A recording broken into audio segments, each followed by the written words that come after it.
एक वक्त था जब भारत को सोने की चिड़िया कहा जाता था। फिर क्या हुआ वो देश सारा जानता है।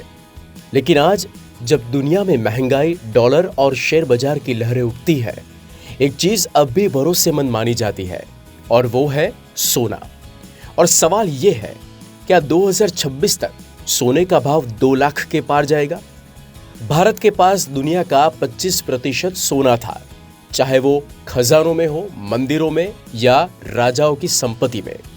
इतिहास बताता है कि जब यूनान, रोम और फारस जैसे देश कंगाल हो रहे थे, तब भारत के व्यापारी सोने की तौल में व्यापार करते थे। प्राचीन भारत में कोलार गोल्ड फील्ड्स दुनिया की सबसे पुरानी सोने की खान थी।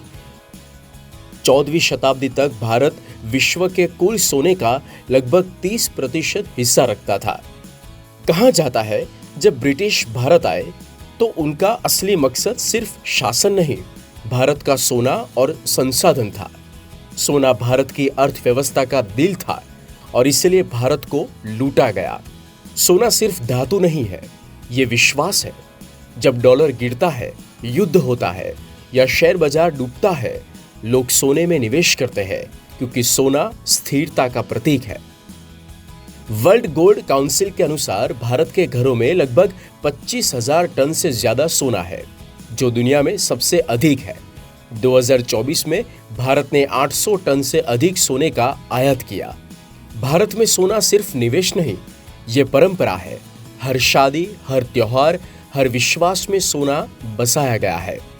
धनतेरस से लेकर अक्षय तृतीया तक सोना शुभ माना जाता है।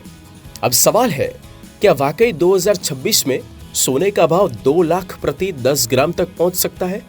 तो जवाब है, ग्लोबल गोल्ड डिमांड लगातार बढ़ रही है, खासकर चीन और भारत में। विश्व भर में सेंट्रल बैंक्स गोल्ड रिजर्व बढ़ा रहे हैं। रूस यूक्रेन युद्ध, तेल संकट और डॉलर की अस्थिरता से निवेशक सेफ एसेट्स की ओर बढ़ रहे हैं। अंतर्राष्ट्रीय स्तर पर सोने की कीमतें अब सिर्फ सप्लाई डिमांड पर नहीं, बल्कि भू राजनीतिक संकटों पर निर्भर है। 2025-26 तक IMF और वर्ल्ड बैंक दोनों ने संकेत दिए हैं कि सोने का दशक आने वाला है। भारत के घरेलू बाजार में रुपया कमजोर हो रहा है, महंगाई बढ़ रही है और इन दिनों के मेल से सोने की कीमतें नई ऊंचाइयां छू सकती है। भारत में 60% से अधिक सोना ग्रामीण इलाकों में रखा जाता है, यानी रियल गोल्ड बैंक गांवों के पास है। भारत में गोल्ड मोनेटाइजेशन स्कीम से अब तक 25 टन से अधिक सोना बैंकों में जमा कराया गया है। भारत हर साल लगभग $50 बिलियन मूल्य का सोना आयात करता है, जो तेल के बाद दूसरा सबसे बड़ा आयात है। सोना सिर्फ धातु नहीं, ये भारत की आत्मा है।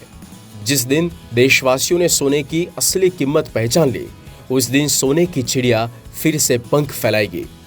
दोस्तों, अगर आप भी गोल्ड खरीदना चाहते हो तो सोना खरीदते समय इन 2 बातों का खास ध्यान रखें। हमेशा ब्यूरो ऑफ इंडियन स्टैंडर्ड का हॉलमार्क लगा हुआ सर्टिफाइड गोल्ड ही खरीदें।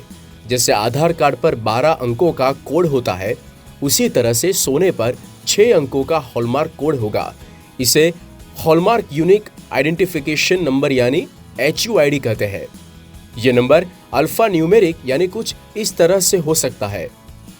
हॉलमार्किंग के जरिए यह पता करना संभव हो गया है कि कोई सोना कितने कैरेट का है। सोने का सही वजन और खरीदने के दिन उसकी कीमत कई सोर्सेज से क्रॉस चेक करें। सोने का भाव 24 कैरेट, 22 कैरेट और 18 कैरेट के हिसाब से अलग अलग होता है। 24 कैरेट सोने को सबसे शुद्ध सोना माना गया है, लेकिन इसकी ज्वेलरी नहीं बनती क्योंकि वो बेहद मुलायम होता है। आमतौर पर ज्वेलरी के लिए 22 कैरेट या इससे कम कैरेट सोने का इस्तेमाल किया जाता है। कैसी लगी आपको ये जानकारी? पूरी खबर देखने के लिए धन्यवाद दोस्तों।